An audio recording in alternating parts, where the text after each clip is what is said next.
Hey everyone, I'm Janet B. from New Jersey, recovered from compulsive eating and bulimia.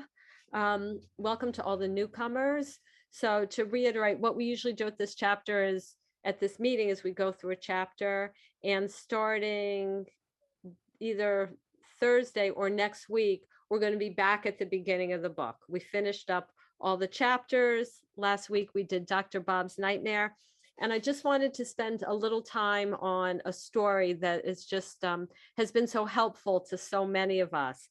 It's the story Acceptance Was the Answer on page 407. I believe in the third edition and earlier, it was called Dr. Alcoholic Addict. So, but in the fourth edition, it's called Acceptance Was the Answer because he talks a lot about acceptance.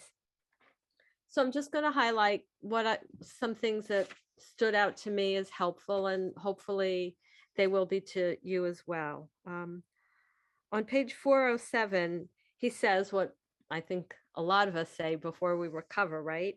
If you had my problems, you drink too.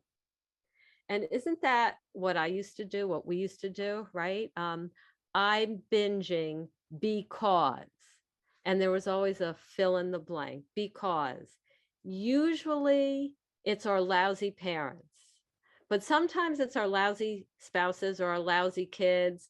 It's always a lousy something that we got a bad break. And what we learn in recovery is that we never binged or were non-abstinent because of anything else. Page 120 makes it clear that if we are not abstinent, it's because there's something wrong with my spiritual condition, not my parents, my husband's, or my kids' spiritual condition, with mine. And so he starts, he's just kind of feeling like a victim, and he sets up his story so beautifully on page 408. He talks about his relationship with his wife, which is key in this story. And he said, she cried and went to bed. That was the only answer to problems that she had left. I cried a bit and then mixed myself another drink. Today, we don't have to live like that anymore. So he sets up the story from despair to hope. And really, that's how all our stories are. We have hope because there is a God who, again, we can all choose our own conception of God, and mine may be a little unorthodox for a nice Christian woman. I believe God created the world in 6 days, took a day off to rest, and then said, I don't think I'm going to spend the rest of eternity watching Netflix. Instead, I'm going to launch search and rescue missions for the addicts all over the planet. And that's what he did.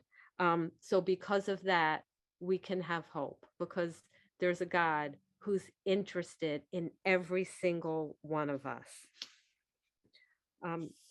So for a few pages, he just talks about his illness, the things he did in his illness, which, of course, if we're working with a newcomer, we always want to do that, right? We want to set up an identification. We want to talk about the horrible things we did. Sometimes we want to throw in something funny that we did with, food, but that really was horrible, but kind of humorous looking back on it. We want to create an identification with the person. And that's what he does. On page 411, he talks about he was addicted to alcohol and pills. And he says, I wasn't able to quit chemicals as long as they were in the house. So he got them all out of the house. And I thought, that's interesting because we all know we could get everything out of the house, but there's always a bakery or a grocery store across the street or down the block or just a short car ride away. But it shows willingness. A lot of times if I'm talking to a newcomer and they say, okay, I'm ready to start. And I say, okay, do you have binge food in your house? And they say, yes. Like, okay, I'll stay on the phone with you while you gather it all up and bring it to the garbage can, not in your kitchen, on the street, because it shows willingness, right? Like willingness is demonstrable. It shows by what we do. So, he says, okay, I need to get it out of the house, and getting it out shows willingness. And page 413, though, he says he believed, he's saying, if I could just control the external environment, the internal environment would then become comfortable. Well, we all have learned that that's not true, right? For one, we can't control our external environment. If any of you doubt it, you can spend 10 minutes with a teenager or a 2-year-old. We can't control our external environment. Or if you ask Melissa and I, if we could control it, there would be no snow up in New York or New Jersey. No snow. Unfortunately, you know, maybe tomorrow we can put away the winter coats, but yesterday we couldn't. Can't control the external environments. So what do we do if we can't control our external environment? What do? We have to change our internal environment. How? We have to become more tolerant. And tolerant doesn't just mean liking people who are a different race or religion. It means we're able to put up with things that we don't like. I don't like the cold, but I'm tolerant of it and realize I'm not a victim. If I hate it that much, I can move back to Florida where I came from. So again, we can always change our internal environment. And I can be grateful that I'm only in New Jersey and not where Trisha is up in New Hampshire, where it's like even colder. So page 414, he talks about how his life is better. And he tells kind of the secret or the formula in a simple sentence. He says, life keeps getting simpler and easier as we try to reverse my old idea by taking care of the internal environment via the 12 steps and letting the external environment take care of itself. How do we reverse our old ideas and take care of the internal environment? Well, another big way, aside from increasing our tolerance, we resolve our resentments and our fears, and we clean up our harms to others. That's how I clean up my internal environment. I get rid of my resentments and my fears. And if I've caused any harm to others, I fix them. So if you want how to resolve resentments, fears, we go into that in great detail when we're on chapter 5 of this big book. So we'll be there in about 6 weeks or so. But that's how we clean our internal environment.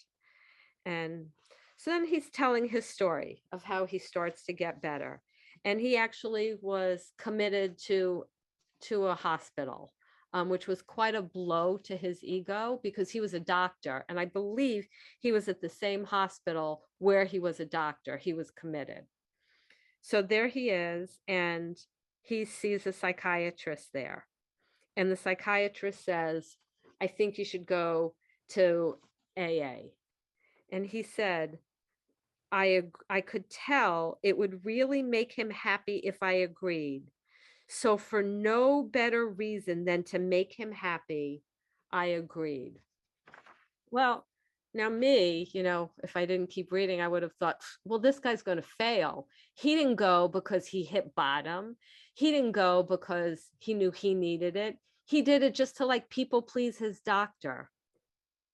But now I realize it says something about me, right? My cynical heart that still needs changing. But it says a lot more about God, that God meets us where we are, that even if the person's motives aren't right, God says, okay, they took a baby step. And if we think about that, isn't that the last line of the doctor's opinion? Though perhaps he came to scoff, he may remain to pray. So I think God, when he's launching his search and rescue missions and hoping that, we just present ourselves before him so he can help us. He doesn't wait till we present ourselves all cleaned up or even all 100% gung-ho. He takes scoffers. He takes people pleasers. we can go to him just as we are, and he'll work with what we have. But here are this star of the story. He was willing. He didn't have completely good motive, but he was willing.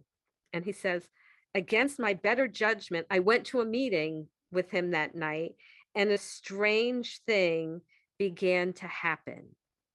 Something started changing. And finally, he kept going to the meetings. And finally, he was a little bit better, and he was discharged from the hospital. And he said he and his wife kept going to meetings themselves. And he said, I felt sure they weren't doing anything for me, but they sure were helping my wife. He says, we sat in the back and talked only to each other. It was precisely a year before I spoke at an AA meeting. So again, cynical me would say, this guy's never going to get better. First, he goes just to people please his doctor. Then when he goes, he's just sitting in the back chit-chatting with his wife for a whole friggin' year. He could have recovered 5 times over during that year.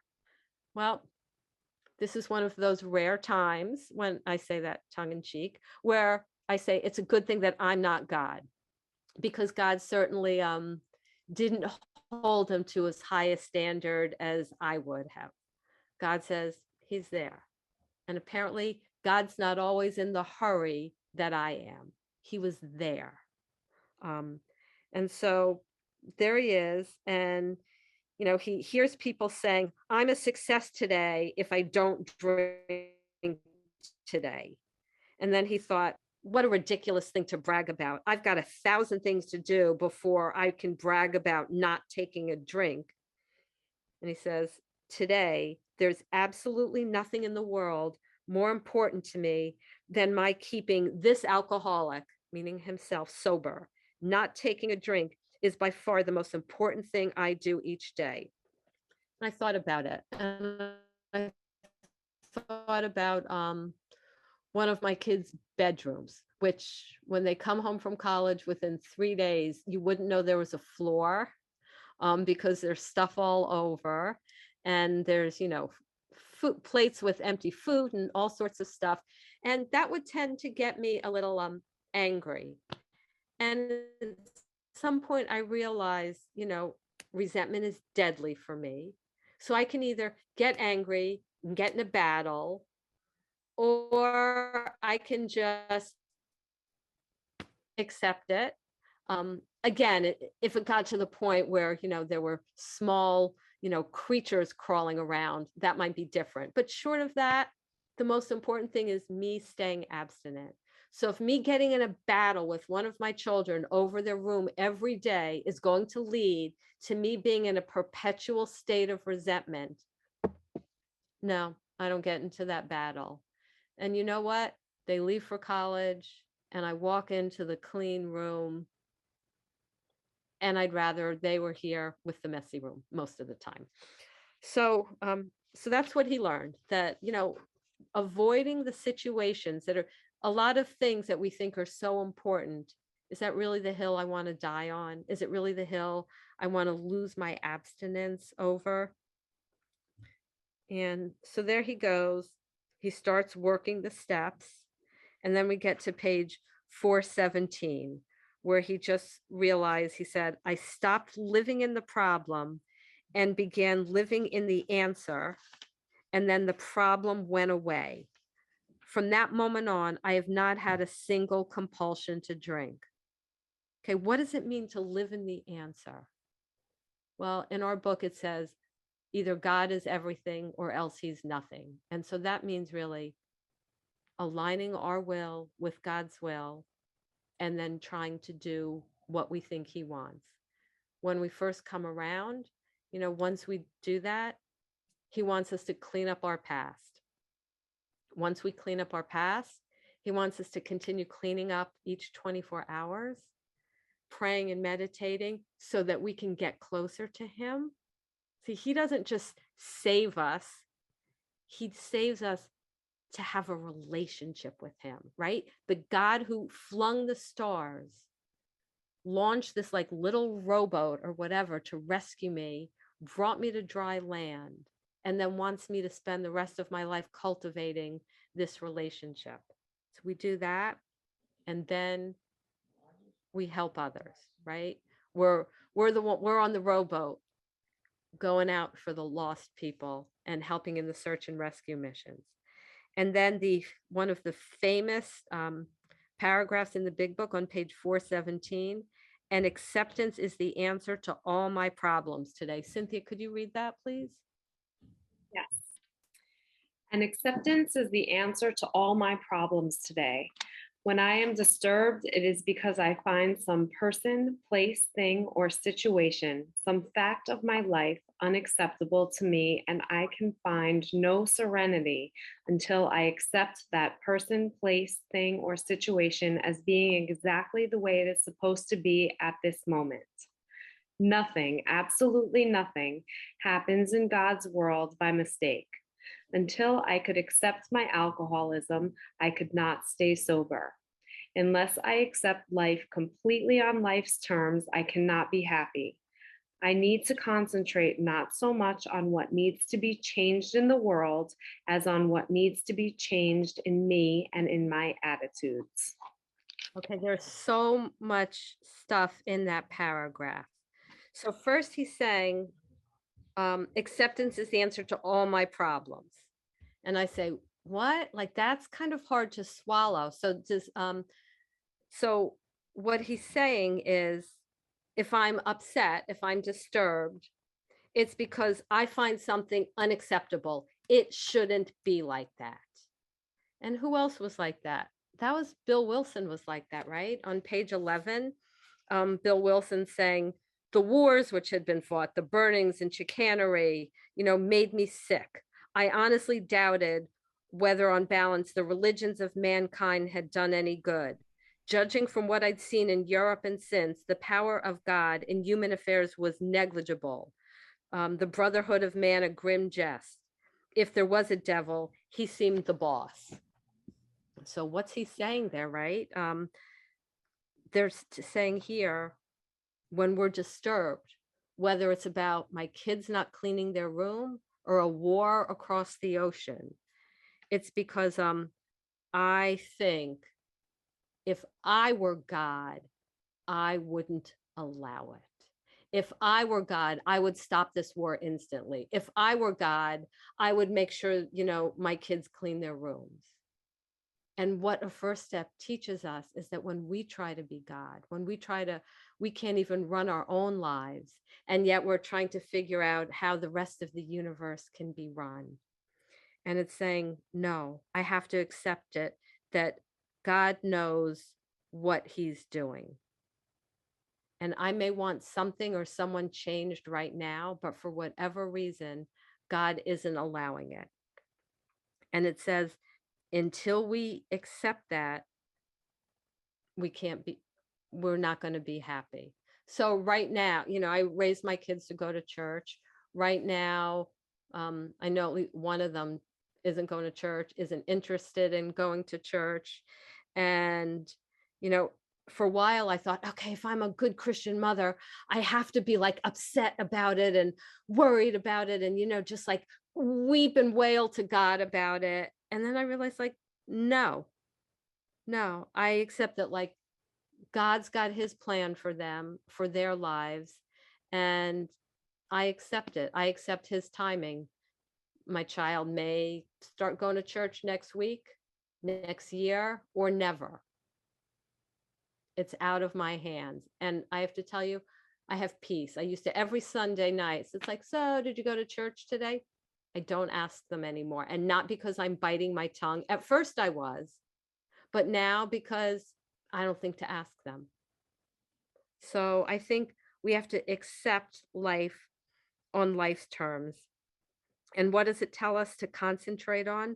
Not on what needs to be changed in the world, but what needs to be changed in me and my attitude, right? And it's reminds me of the formula in chapter 5 that we're in the world to play the role that God assigns, just to the extent that we do as we think he would have us and humbly rely on him, does he enable us to match calamity with serenity. That's it. So I just have to, God, what's your role for me right now? And if I'm doing that, that's what matters. Cynthia, you want to read the next one, please? The one that starts with Shakespeare. Yes. Shakespeare said, "All the world's a stage, and all the men and women merely players." He forgot to mention that I was the chief critic. I was always able to see the flaw in every person, every situation. And I was always glad to point it out because I knew you wanted perfection just as I did. AA and acceptance have taught me that there is a bit of good in the worst of us and a bit of bad in the best of us. That we are all children of God, and we each have a right to be here. When I complain about me or about you, I am complaining about God's handiwork.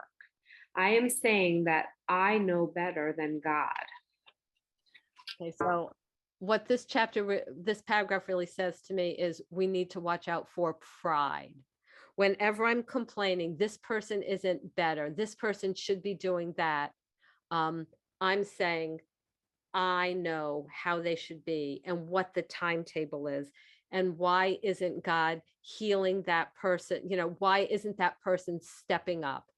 And then I remember I was just talking to someone today. I used to have a big fear, a terror really, that when my kids were older, once they were 18, they would want nothing to do with me.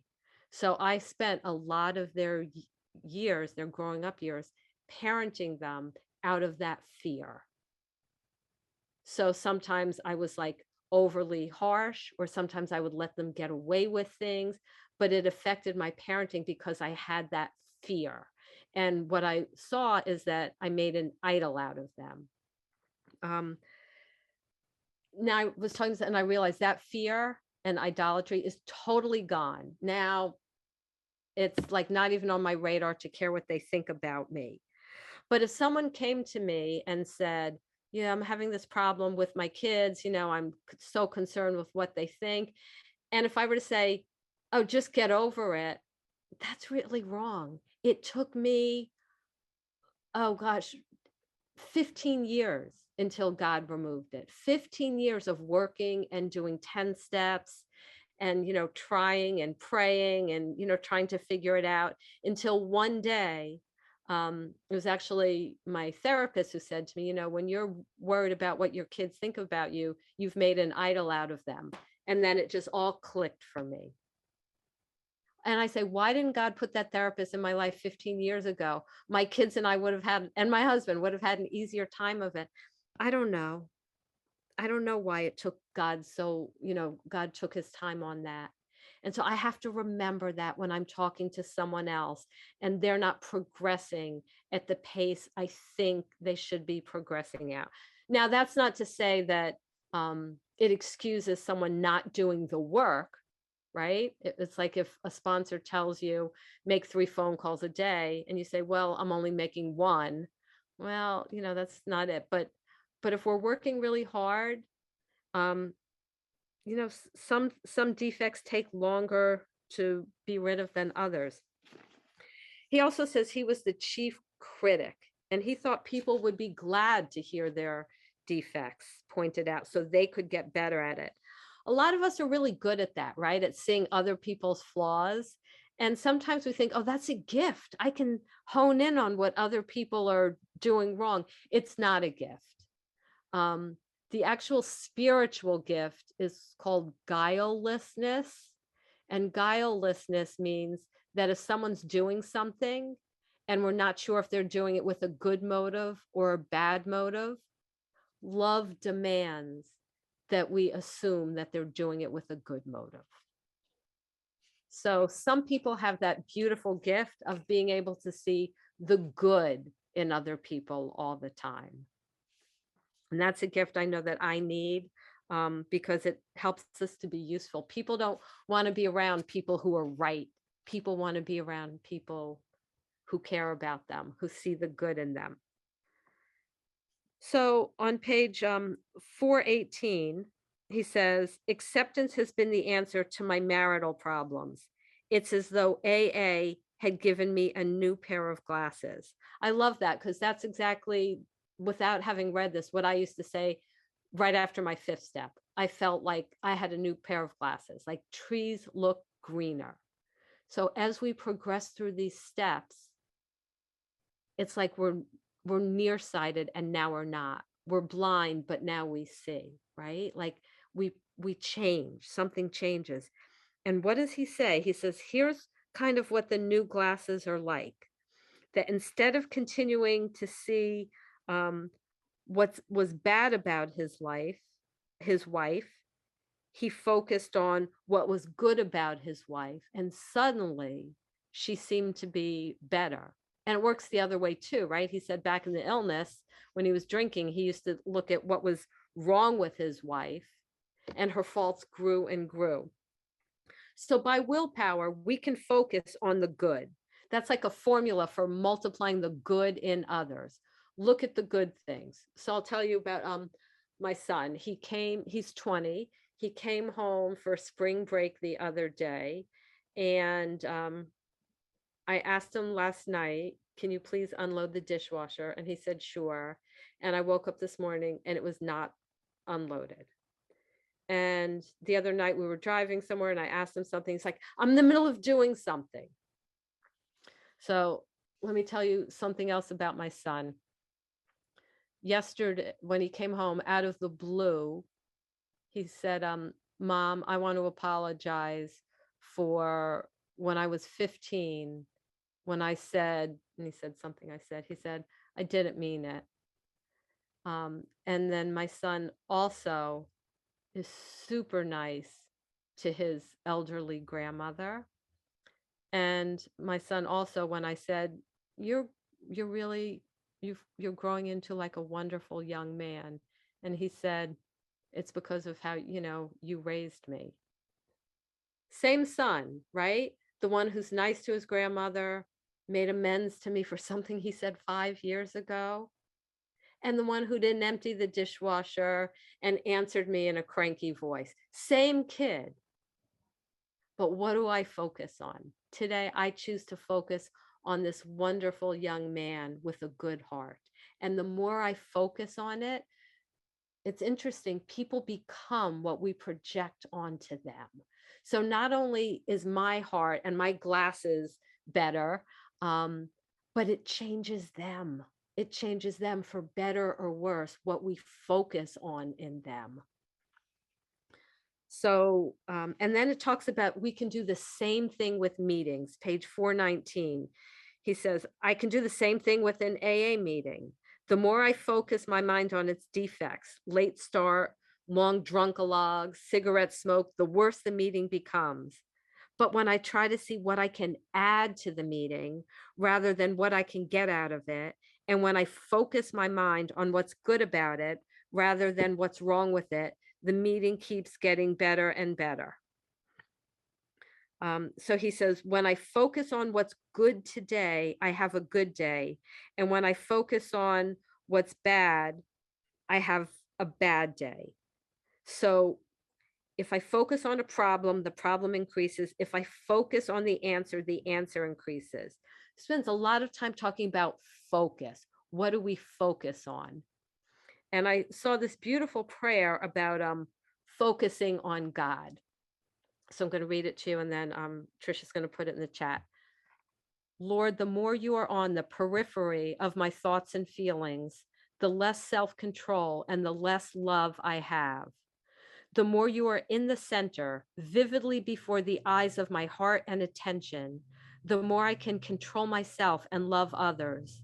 Lord, please grab and hold my attention moment by moment so I can live as I should.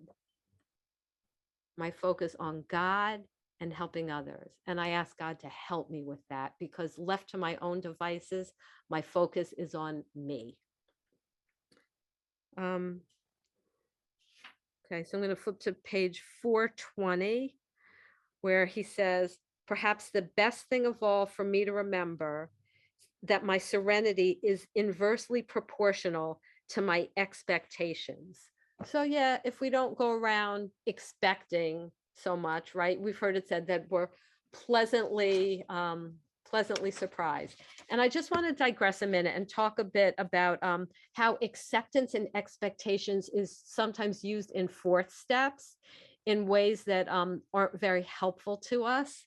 So sometimes we'll say like, I resent my coworker, my mother, my kids, because they're not doing what I want them to, they're not doing the right thing. And sometimes it may be the right thing. They're not doing what I think it should. And then we say, okay, what's my part? And then sometimes say, well, I expect other people to do the right thing. I expect others to listen to me. I have to accept that that person is just like that. Well, yeah, those are all true statements, but that's not saying anything wrong in me, right? If I say, I expect people to do the right thing all the time. Well, okay, I may, but what is it? That's not my part.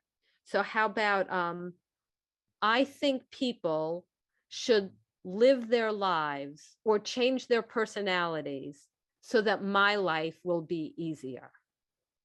You see the difference there? Instead of just saying acceptance, expectations, I think she should change her personality so my life will be easier. I think he should follow the rules so my life will be easier. And then what are my defects there? Control, entitlement. Or if we say, I have to accept that, my relative is just a brat, well, that's different than saying, I think, Aunt so-and-so should be different so that my life will be easier. And then again, we see entitled, controlling, playing God. So I would just, caution people in doing your fourth steps to not just say, well, I think people should do the right thing. And that's expectations. Well, okay, why do we expect people to do what we consider the right thing? It's always for me, so my life will be easier, which means I think everyone should make their decisions based on what will make my life easier. And what does our book tell us? Chapter 5, selfishness and self-centeredness. That is the root of our illness. Okay, couple quick more things. He says here, when my rights try to move in, they can force my serenity level down. I have to discard my rights as well as my expectations by asking myself, how important is it really? How important is it compared to my serenity, my emotional sobriety? So our rights, we have to look at what we think our rights are, our rights to a certain amount of spare time, rights to a clean house, rights to be treated a certain way, and then sometimes, unfortunately, like in war times, it might be a right to a person's own life. So we have to just look at what are our rights and how important is it compared to my serenity. Yeah, I have a right to say that my kids should, bring down their dirty dishes and not leave them in their bedroom for 3 days. I certainly have a right. I pay the mortgage. They don't. Is it going to affect my serenity? Probably. So I don't say anything. And then he talks about living step 3 at the bottom of page 420. Acceptance is the key to my relationship with God today. I never just sit and do nothing while waiting for him to tell me what to do. Rather, and here's what a third step is, I think, in a sentence, I do whatever is in front of me to be done, and I leave the results up to him. That's it. We do what we think God's will is. And however it turns out, that's fine. He says, that's God's will for me. And he closes by saying,